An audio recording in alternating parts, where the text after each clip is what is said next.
Hello hello hello. कैसे हो आप सब लोग? होपफुली सब लोग अच्छा कर रहे हैं, अच्छे से पढ़ रहे हैं। तो आज हमारे डिस्कशन का टॉपिक है basically atomic and molecular mass. पिछले वाले लेक्चर के अंदर हम लोगों ने देखा था बेसिक्स के लेवल पे किस तरीके से क्या क्या पैरामीटर्स काम कर रहे थे, एटम क्या है, मॉलिक्यूल्स क्या हैं, किस तरीके से उनका बिहेवियर, इंटरेक्शन, लॉज वगैरह के ऊपर काफ़ी बातें हम लोगों ने की थी। जिन लोगों ने वो वीडियो लेक्चर नहीं देखा है एक बार पीछे जा करके देख सकते हैं, थोड़ा सा रिलेटिव। और जिन लोगों को बस इसी से कंसर्न है, आओ करते हैं कहानी शुरू। बात करते हैं एटॉमिक मास की। तो थोड़ा सा बैकग्राउंड में ले जाने के लिए मैंने तुमको फिर से याद दिलाने की कोशिश करता हूँ कि हमको एटम के अंदर अगर ध्यान से झांकना हो तो हमको अंदर मिल जाते थे न्यूक्लियस के अंदर न्यूक्लियॉन्स, ठीक है, और बाहर हमको मिल जाते थे इलेक्ट्रॉन्स। न्यूक्लियस के अंदर पहुंचोगे प्रोटॉन और न्यूट्रॉन मिलेंगे। न्यूक्लियस के अंदर बैठी हुई चीज़ों का नाम हमने क्या रख रखा है?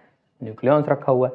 जो बाहर रिवॉल्व कर रहे हैं वो इलेक्ट्रॉन्स है। इनका जो काउंट होता है, इनका जो काउंट हुआ करता था वो हमको बताया करता था एटॉमिक नंबर। इनको काउंट कर लो, एटॉमिक नंबर मिल जाएगा। न्यूक्लियॉन्स को काउंट कर लो, यहाँ पे तुमको क्या मिल जाएगा? एटॉमिक मास मिल जाएगा। ये क्या बन गया? तुम्हारा एटॉमिक मास बन गया। तो कोई भी एलिमेंट उठा लो, कोई भी एलिमेंट, उसके न्यूक्लियस के अंदर चले जाओ, चेक कर लो कि कितने प्रोटॉन हैं और कितने न्यूट्रॉन हैं, तुमको फटाक से मिल जाएगा उसका एटॉमिक नंबर। बस कहानी इतनी ही सिंपल है। पर प्रॉब्लम कहाँ बन जाती थी? प्रॉब्लम यहाँ बन जाती है कि जब एक हाइड्रोजन का एटम उठा लेते हो और उसका मास चेक करने की कोशिश करते हो तो तुमको आंसर मिलता था 1.6 इंटू 10⁻⁻24 ग्राम। ध्यान से समझने की कोशिश करना क्या हो रहा है यहाँ पे। एक हाइड्रोजन का एटम जो हमारे पास सबसे छोटा है फिलहाल, इससे भी छोटा है अभी एक, तो एक हाइड्रोजन का एटम जो है उसका जब मास तुम कंसिडर करने की कोशिश कर रहे हो तो तुमको मिल रहा है 1.6 इंटू 10⁻⁻24। मतलब इसके पास 23 जीरोस पहले ला लो और उसके बाद 16 लिखो, तब जाके तुमको वो मास पता चलेगा, वो भी ग्राम में। ठीक है, ये मास जो है बहुत छोटा है, ये बहुत छोटा है। इस वजह से ये ग्राम की जो स्केल है, ये ग्राम जो हम करते हैं वो यहाँ पर काम करना बंद कर देती है। हम ग्राम के अंदर इसको आसानी से मेजर नहीं कर पाएंगे, बहुत छोटा है। इतना सेंसिटिव स्केल कहाँ से लेके आओगे जो 0.0000000 ऐसा 23 बार करोगे 23 टाइम्स, फिर 16 लिखोगे तब जाके वो मेजर करके तुमको बताएगा। कितना डिफिकल्ट है, समझ पा रहे हो? तो यहाँ पे थोड़ा सा गड़बड़ होना शुरू हो गई थी। तो यहाँ पे इस गड़बड़ को सॉर्ट करने के लिए हमको एक नए सिस्टम की ज़रूरत थी, नए सिस्टम की ज़रूरत थी इसको मेजर करने के लिए। और ये सिस्टम हमको डेवलप करना पड़ा, और वो सिस्टम हम लोगों ने कैसे बनाया है उसके ऊपर अब हमारा मेन फोकस रहने वाला है। तो मैं कंसिडर करने वाला हूँ एक कार्बन 12 का एटम। मैंने कार्बन 12 का एटम कंसिडर कर रखा है। ये एक C12 जो है एक आइसोटोप है कार्बन का। कार्बन के 3 आइसोटोप है, C12, C13 और C14।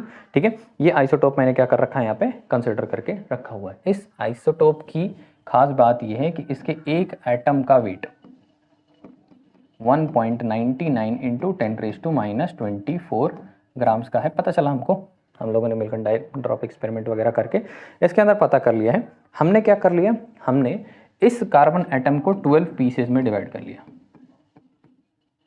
इस C12 एटम को हम लोगों ने 12 पीसेज में डिवाइड कर लिया। 12 स्पेसिफिकली इसलिए किया है क्योंकि 12 इसके अंदर न्यूक्लियॉन्स हैं। इसके अंदर क्या है? 12 न्यूक्लियॉन्स है। तो मैंने इसको 12 पीसेस में डिवाइड कर लिया। ये फर्स्ट पीस है इसका, ये सेकंड है, और ऐसे मैंने 12 पीसेस में इसको डिवाइड कर लिया। 12 इक्वल 12 इक्वल पार्ट्स में मैंने इसको क्या कर लिया? डिवाइड कर लिया। अब इस एक का मैं मास निकालने की कोशिश करूंगा तो इसका एक का मास, इस एक यूनिट का मास जो मैं निकालने की कोशिश कर रहा हूँ that will be 1/12 times of mass of C12 atom. सही बात है ना? Mass of C12 atom. मैं क्या करने की कोशिश कर रहा हूँ, मैं इसको 1/12 multiplied by mass of C12 atom कितना है ऊपर देखो 1.99 इंटू 10⁻⁻24 ग्राम्स। इसको जब मैंने डिवाइड किया तो आंसर मिला मुझको 1.6 इंटू 10⁻⁻24 ग्राम्स के आसपास। ठीक है, अब 1.6 इंटू 10⁻⁻24 ग्राम्स के साथ प्रॉब्लम क्या है? यहाँ पे थोड़ी सी गड़बड़ हो रही है। 23 10⁻23 और ये 10⁻24। ठीक है, यहाँ पे मुझको ये 1.6 इंटू 10⁻⁻24 ग्राम इसका वेट मिला हुआ है।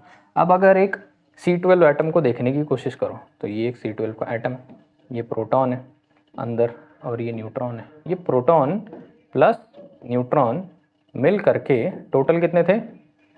12 थे।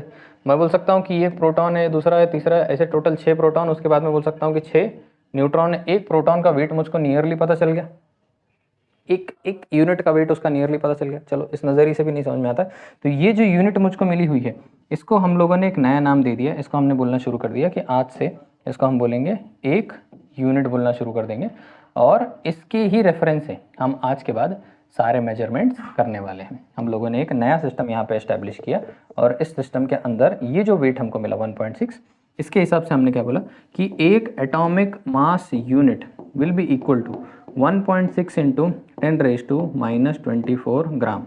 आज के बाद इतना मास जहाँ पे रहेगा उसको एक एटॉमिक मास यूनिट बोला जाएगा। इस तरीके से हम लोग इसका कैलकुलेशन करना स्टार्ट कर देंगे। तो किसी भी एटम का मास अगर तुम लोगों को कंसिडर करना पड़ता है, तो एटम का मास तुमको क्या मिलेगा in ratio of 1/12 of mass of a C12 atom. कोई भी C12 एटम ले लो, उसके एक 1/12 पार्ट के मास के रेशो के हिसाब से ही उसका मास लिखा जाएगा। इस कंसेप्ट को हमने बोलना शुरू कर दिया रिलेटिव मास। इसको हम क्या बोलते हैं, रिलेटिव मास। हम आज के बाद जितने भी एलिमेंट्स के मास निकालने की कोशिश करेंगे, जितने भी एलिमेंट के मासेस निकालेंगे, उन एलिमेंट के मासेस जो एटम, उनके जो एटम्स हैं, उन एटम के जो भी हम मासेस निकालने वाले हैं, वो मासेस हम किसके रेफरेंस से निकालेंगे, एक C12 एटम के 1/12 पार्ट के मास के हिसाब से निकालने वाले हैं। इसका मतलब है कि अगर किसी का मास 3.2 इंटू 10⁻⁻24 ग्राम्स है, इसका मतलब है कि उसके अंदर कितने यूनिट बैठे हुए हैं, इसके 2 यूनिट बैठे हुए हैं। ये 1.6 इंटू 10⁻⁻24 के फैक्टर में ही सब कुछ आज के बाद सेट किया जाएगा।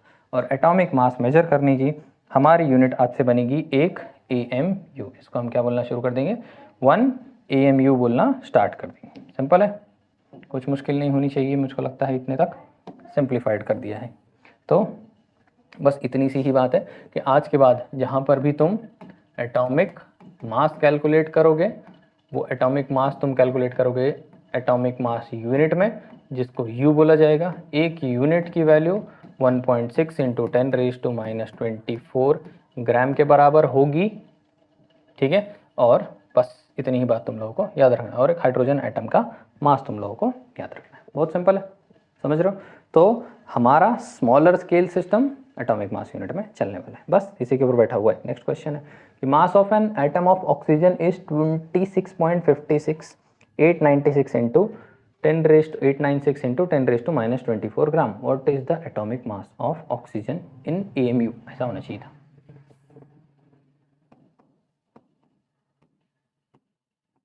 ठीक है, हम जानते हैं कि 1 यूनिट इज 1.6 इंटू 10⁻⁻24 ग्राम्स। ठीक है, तो 26.56896 इंटू 10⁻⁻24 ग्राम्स जो है वो कितने यूनिट बनेंगे। सिंपल है, 1/x will be equal to 1.6 into 10⁻⁻24 divided by 26.56896 into 10⁻⁻24। x का वैल्यू जब तुम निकालोगे आंसर मिलेगा 16.0 unit. That is the atomic mass of oxygen. Nucleons के अंदर भी चेक करके जाके देखो प्रोटॉन और इलेक्ट्रॉन कितने हैं, प्रोटॉन और न्यूट्रॉन कितने हैं, अंदर आंसर कितना मिलेगा तुमको, 16 मिलने वाला है। तो एटॉमिक मास को आज के बाद किस में कंसिडर किया जाएगा, 16 में। क्वेश्चन इस टाइप के दिखाई देंगे, कंपैरिजन इस रेशियो से हमारा चलने वाला। सिंपल है, बहुत बेसिक है। तो ये तो एटम की कहानी है। अब एटम की कहानी के साथ प्रॉब्लम क्या है कि कभी कभी इसके अंदर एक छोटा सा कंसेप्ट बनते लोगों ने देखा हुआ है। जैसे क्लोरीन को ध्यान से देखो, क्लोरीन, अभी मैं अगर एटॉमिक मासेस की बात करता हूँ तो एक एटम को ध्यान से देखोगे तो एक एटम के अंदर प्रोटॉन होते हैं, न्यूट्रॉन होते हैं, बार बार वही कहानी बता रहा हूँ। ठीक है, क्लोरीन के केस में जब तुम जाओगे तो क्लोरीन के केस में तुमको एटॉमिक मास इसका देखने को मिलता है 13.5। ठीक है, अब तुम एक लॉजिकल सवाल बताने की कोशिश करना। मैं तुमको इसके अंदर ये बताने की कोशिश कर रहा हूँ कि समझो इसके अंदर 17 प्रोटॉन है और 18 न्यूट्रॉन्स हैं, तो इनका टोटल कितना हो जाएगा, 35। मैं बोलता हूँ इसके अंदर 18 प्रोटॉन है और 18 न्यूट्रॉन है, तो आंसर कितना हो जाएगा, 36। आंसर 35.5 अगर बनना है अगर इन लोगों का टोटल जो है एटॉमिक मास इसका टोटल होता है प्रोटॉन और न्यूट्रॉन्स का, अगर ये टोटल 35.5 बनना है तो किसी न किसी प्रोटॉन और किसी न किसी न्यूट्रॉन को फ्रैक्शन में होना पड़ेगा, ऑब्वियस है। पर फ्रैक्शन में तो हो नहीं सकते, या तो एक प्रोटॉन हो गया तो सीधा कितने प्रोटॉन होंगे, 2 होंगे। 1.5 प्रोटॉन फिर से नहीं हो सकते क्योंकि यूनिट क्वांटिटी है, यूनिफाइड है ना, 1 2 3 चल रहा है। 1.5 हो सकता है क्या, नहीं हो पाएगा। तो इस वजह से इसका मास जो है वो 35.5 हुआ कैसे फिर, ये एक बड़ा सवाल उठ जाता है कि क्लोरीन का जो एटॉमिक मास है वो डेसिमल वैल्यू में कैसे बैठा हुआ है। यहाँ पे एक इंपॉर्टेंट सवाल बन जाता है, ठीक है। यहाँ से हमारी कहानी स्टार्ट होती है नेक्स्ट वाली, इसको हम बोलते हैं average atomic mass. Average atomic mass की ही कहानी है, बस थोड़ी सी डिफरेंट है। जैसे तुम अभी C12 एटम के बारे में तुमने पढ़ा, वैसे ही एक C13 एटम भी होता है और एक C14 भी होता है। कार्बन डेटिंग वगैरह जिन लोगों ने पढ़ा होगा उन लोगों को पता होना चाहिए कि C12, C13 और C14 नाम के 3 कार्बन एटम होते हैं। यहाँ पे प्रॉब्लम क्या है कि ये नेचर में 98% अवेलेबल है, ये 1% अवेलेबल है, ये 2 point something percent available, 2 point into 10⁻⁻6 कुछ परसेंट अवेलेबल है, ठीक है। 98% अवेलेबिलिटी का मतलब समझते हो, 98% अवेलेबिलिटी का मतलब 10⁻10 है, सॉरी 98% मतलब मैक्सिमम यही है। अब इनके एटॉमिक मास को कंसिडर करोगे तो तुमको ये मिलेगा 12.00 समथिंग, ये मिलेगा 13.00 समथिंग, ये मिलेगा 14.00 समथिंग, ठीक है। 12 एक का 13 कंसिडर किया जा सकता है, एक का 14 कंसिडर किया जा सकता है। अब यहाँ पे हो क्या रहा है कि हमने जो सैंपल लेकर के रखा हुआ है हाथ में, सैंपल कितना है पता करना पड़ेगा ना ऑब्वियसली। तो हमको क्या करना पड़ता है, हमको 98 डिवाइड बाय 100, ठीक है, मल्टीप्लाइड बाय एटॉमिक मास कितना है 12, प्लस इसका कितना परसेंटेज है 1 divide by 100, 1 divide by 100 multiplied by 13, ठीक है, plus 14 multiplied by 2.8 into 10⁻⁻10 divided by 100। मैं यहाँ पे क्या कर रहा हूँ, बेसिकली मैं इन तीनों का एवरेज निकालने की कोशिश कर रहा हूँ। यूनिवर्स में एक कार्बन 12 नहीं है, एक ही होता तो उसके प्रोटॉन न्यूट्रॉन को आसानी से काउंट कर लिया जाता था। पर कितने टाइप के हैं, 3, ये 98% अवेलेबल है, ये 1 है और ये है। तो हमको क्या करना पड़ता है, हमको इनके आइसोटोप्स को समझना पड़ता है। ये क्या है, इसका आइसोटोप है, आइसोटोप 1, ये इसका आइसोटोप है 2 और ये आइसोटोप 3, ठीक है।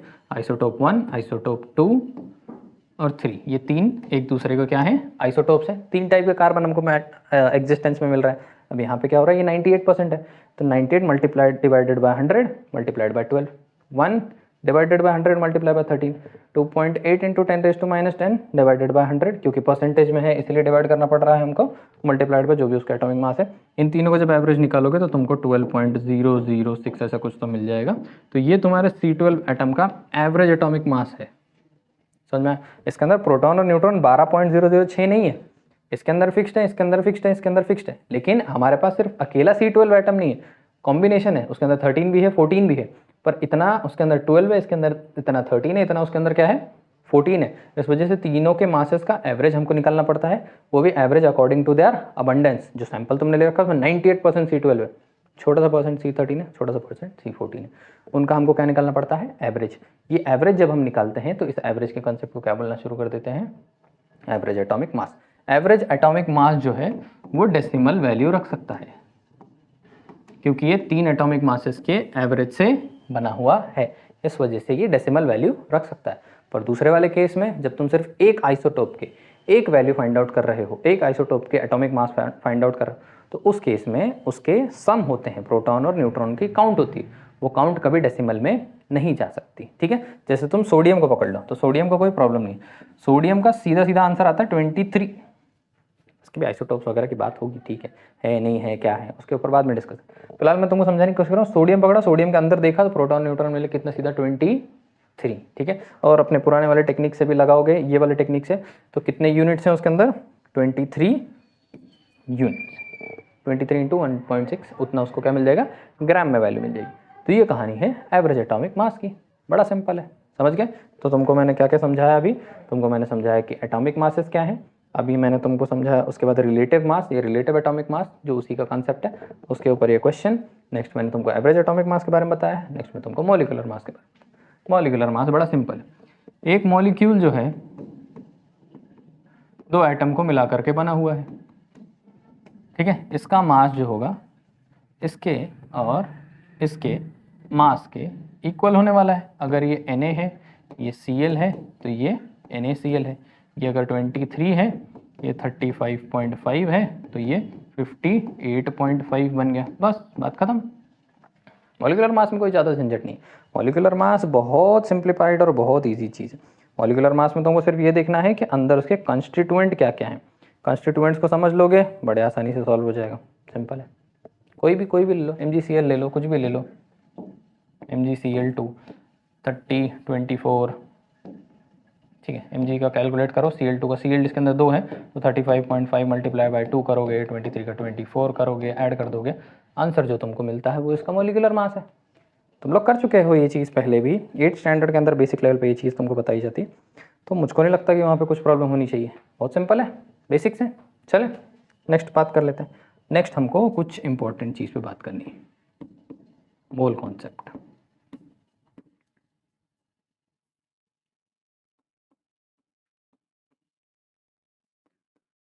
नेक्स्ट डिस्कशन का टॉपिक है हमारा मोल कॉन्सेप्ट। तो होता क्या है, केमिस्ट्री के साथ एक खास बात है कि केमिस्ट्री में तुम लोग ध्यान से देखोगे तो मास एक इम्पॉर्टेंट रोल प्ले करते रहता है और नंबर ऑफ पार्टिकल्स भी एक इम्पॉर्टेंट रोल प्ले करते हैं। अगर मैं बोलता हूँ कि 2 ग्राम सोडियम ले लो और 3 ग्राम क्लोरीन के साथ रिएक्ट करवाओ, सर्टेन ग्राम्स ऑफ 5 ग्राम तुमको NaCl मिलेगा, ठीक है, सही बोल रहे हैं, कोई प्रॉब्लम नहीं है इसके अंदर।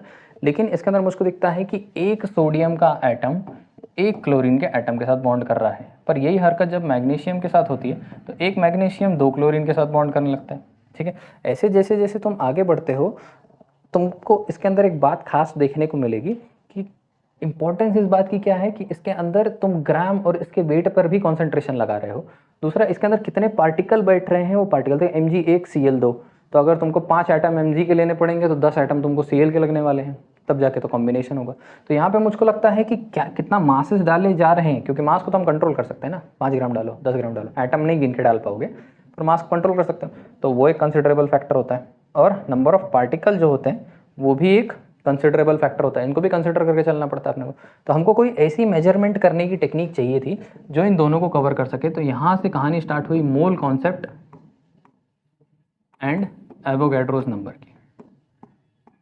शांत समझना भी यहाँ पे क्या है कहानी, मोल कॉन्सेप्ट और एवोगैड्रोस नंबर की स्टोरी यहाँ से स्टार्ट हुई। अब मोल कॉन्सेप्ट क्वांटिटेटिवली हम लोगों को इसके बारे में बताता है कि मास और मॉलिक्यूलर मास का रेशो क्या चल रहा है। चलो ठीक है, मैं इसके ऊपर तुमको डिस्कशन में अच्छे से बताने की कोशिश करता हूँ अभी क्या है कहानी। तो इसके अंदर जो स्पेसिफिकली मोल की कहानी है, मोल हमको सिर्फ यही बताता है कि कॉन्सेप्ट के अंदर अमाउंट सब्सटेंस का कितना है, ठीक है। हम लोग सिर्फ अमाउंट के ऊपर ध्यान देने वाले हैं और किसी चीज़ के ऊपर मोल के अंदर ध्यान नहीं देते। पर मोल का रिलेशनशिप एवोगैड्रोस नंबर के साथ होता है और मोल का रिलेशनशिप एवोगैड्रोस नंबर के साथ मिल करके हमको एक नई वैल्यू दे देता है और वो वैल्यू हम लोगों को ये बताती है कि नंबर ऑफ पार्टिकल कितने काम कर रहे हैं। तो नंबर ऑफ पार्टिकल और इसके साथ कहानी करते हैं स्टार्ट, देखते हैं क्या है। तो mole is mass upon molecular mass.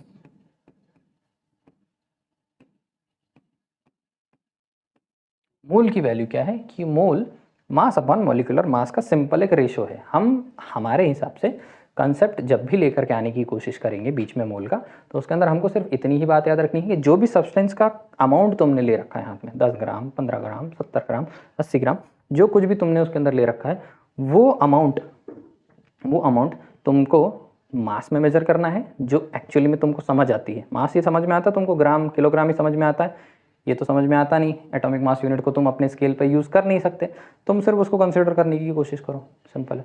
Next तुमको किस पे ध्यान देना है, उसके मॉलिक्यूलर मास पे ध्यान देना है। उसके मॉलिक्यूलर मास के साथ कहानी क्या होने वाली है, सिर्फ तुमको उस चीज़ के ऊपर ध्यान रखना होगा, ठीक है। उसका मॉलिक्यूलर मास कितना है, इन दोनों का रेशो जब तुम निकाल लेते हो, इन दोनों का रेशो जैसे ही तुम लोग फाइंड आउट करोगे, फटाक से तुमको क्या मिल जाने वाला है, फटाक से तुमको वैल्यू मिल जाएगी कि जो भी सब्सटेंस तुमने ले रखा है वो कितने मोल है। बस बात तुमको इतना ही कंसिडर करना है कि वो सब्सटेंस कितने मोल है।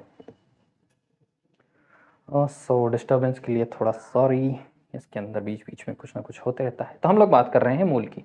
मोल के अंदर क्या हो रहा है कि मैंने x नंबर ऑफ मोल्स ले रखे हैं, जिसको मैं क्या कर लेने वाला हूँ, मास अपॉन मॉलिक्यूलर मास से डिवाइड करके मुझको मिलता है। इस कंसेप्ट को, इसको हम लोग n से डिनोट करते हैं, मास को हम स्मॉल m से डिनोट करते हैं और मॉलिक्यूलर मास को हम कैपिटल M से डिनोट करते हैं। ये तो हो गया तुमको मोल का इंट्रोडक्शन, सिंपल मोल को इंट्रोड्यूस करने का इतना ही बात कंसेप्ट है, ठीक है। अब इसको थोड़ा सा डीप में ले जाने की कोशिश करेंगे। देखते हैं, मैं एक C12 एटम ले लेता हूँ। फिर से हमारा रेफरेंस जो होगा हमेशा वो एक C12 एटम ही होगा। हम एक C12 एटम को कंसिडर करके ही आगे की बातें करेंगे। इसके हिसाब से ही सारी की सारी केमिस्ट्री हमने रखी हुई है। C12 एटम को कंसिडर करके हम लोग बात करने वाले हैं, ठीक है।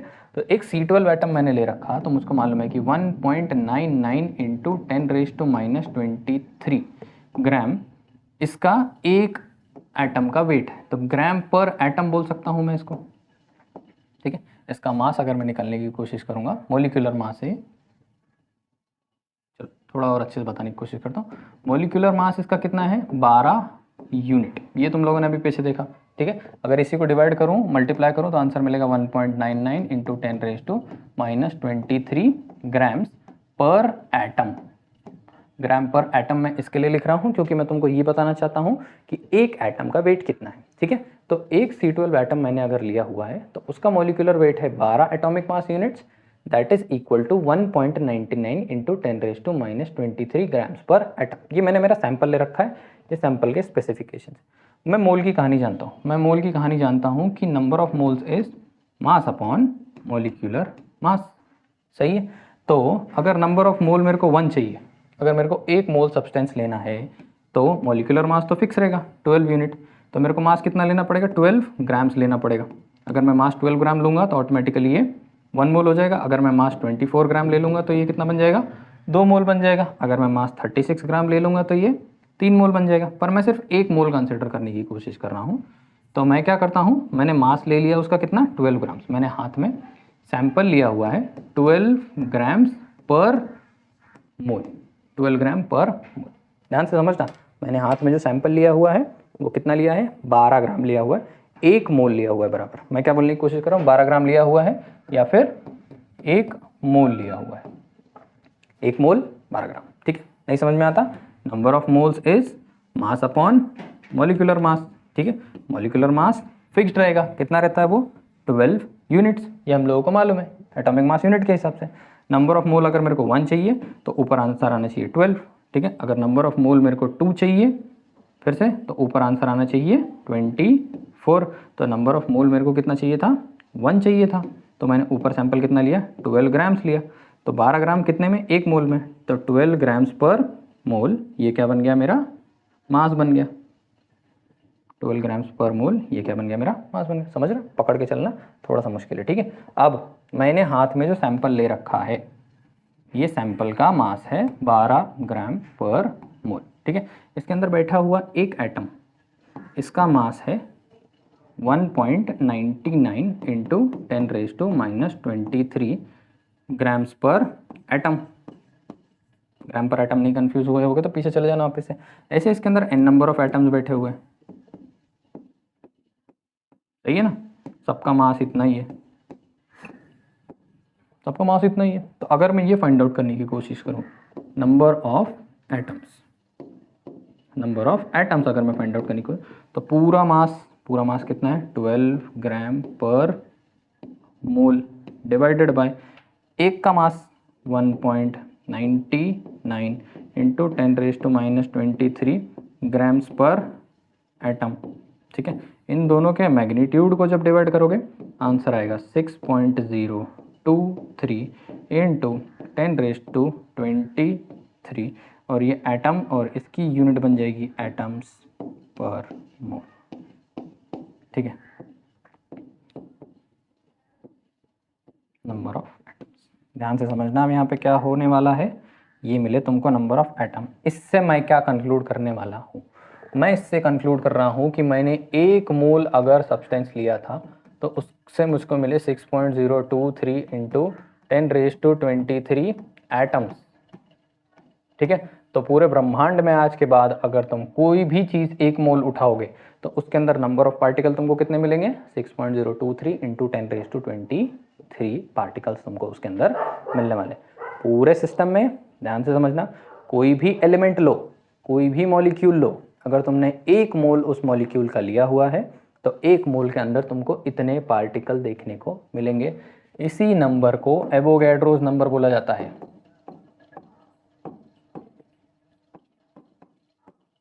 ठीक है, तो मोल कॉन्सेप्ट की खास बात तुमको यहाँ पे क्या समझ में आई है कि मोल कॉन्सेप्ट के अंदर, मोल कॉन्सेप्ट की बात करने में हम लोगों ने कितनी चीज़ों को कंट्रोल किया है। हमने मास को भी कंट्रोल किया, हमने नंबर ऑफ मोल्स को भी कंट्रोल किया, और हमने नंबर ऑफ पार्टिकल्स को भी यहाँ पे क्या कर लिया है, कंट्रोल कर लिया, जो हमारे केमिस्ट्री का एक अच्छा स्कोप लेवल कैलकुलेशन है।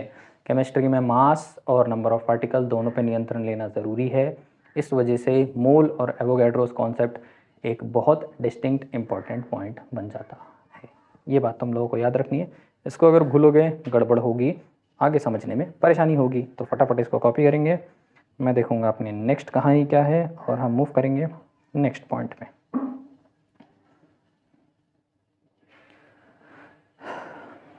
ठीक है, तो इसके ऊपर एक क्वेश्चन करने की कोशिश करते हैं, देखते हैं क्वेश्चन क्या बोल रहा है। Calculate number of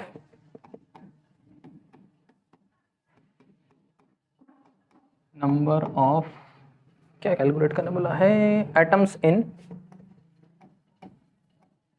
calculate the number of atoms in. First, सबसे पहला 52 moles of argon, 52 units of helium, 52 moles of argon, 52 units of helium और 52 ग्राम्स ऑफ हीलियम।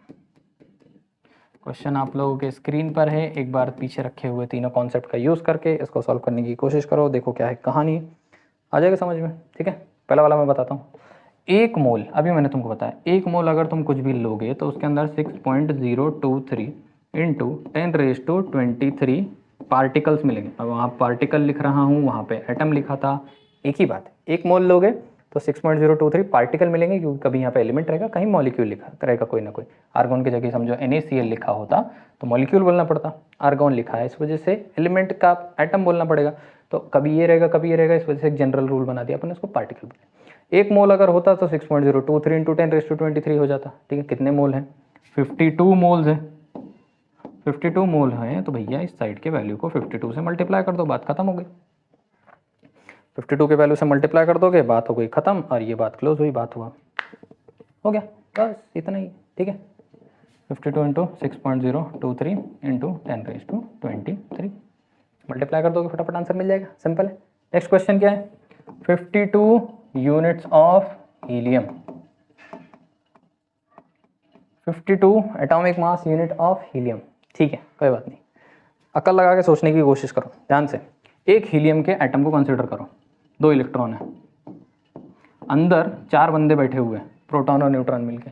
तो हीलियम का एटॉमिक मास जो हुआ वो हुआ 4, हीलियम का एटॉमिक मास हो गया 4, ये 4, फिर अगले एटम में 4, फिर अगले एटम में 4, ऐसे कितने एटम में मिलकर टोटल 52 होंगे। तो क्या करोगे, 52 डिवाइड बाय 4, 26, आंसर आ गया 13। कितने एटम लगे हुए हैं इसमें, ऐसे ऐसे 1 2 3 4 5 6, टोटल कितने एटम है 13। हर एटम में 4 यूनिट लगी हुई है, टोटल हो गए 52 यूनिट्स। सिंपल है। अब नेक्स्ट 15 ग्राम ऑफ हीलियम, ध्यान से समझना, तुमको क्या दिया हुआ है, ये कॉपी कर सकते हो, कर लिया हो तो नेक्स्ट देखना, तुमको हीलियम का मास दिया हुआ है, हीलियम है, हीलियम का मास बताया तुमको कितना 52 ग्राम्स, हीलियम का molecular mass 4 gram, number of moles क्या होते हैं, mass upon molecular mass, number of mole बन जाएगा 52 डिवाइड बाय 4 n, तो नंबर ऑफ मोल हो गए 13 मोल, सिंपल। ठीक है, 1 मोल के अंदर कितने एटम होते हैं, 6.023 इंटू 10⁻23, तो 13 मोल में कितने होंगे, 13 मोल में होंगे भैया 13 इंटू 6.023 इंटू 10⁻23। कितना मिठाई कॉन्सेप्ट है। तो यहाँ पे तुम्हारा कैलकुलेशन वाला सारा पार्ट हो चुका है ख़त्म। इतनी ही बात करनी है हमको बेसिक्स ऑफ केमिस्ट्री के अंदर। तो आज के टॉपिक में बस इतना ही है, मिलते हैं नेक्स्ट वाले टॉपिक में, करेंगे बात, देखेंगे क्या है खुलासे और केमिस्ट्री के, और होगी बात केमिस्ट्री के डेप्थ में। तब तक के लिए बाय बाय, टेक केयर, और इसको अच्छे से पढ़ लेना क्योंकि ये तुम्हारा पीछा नहीं छोड़ेगा, ना मैं छोड़ूंगा।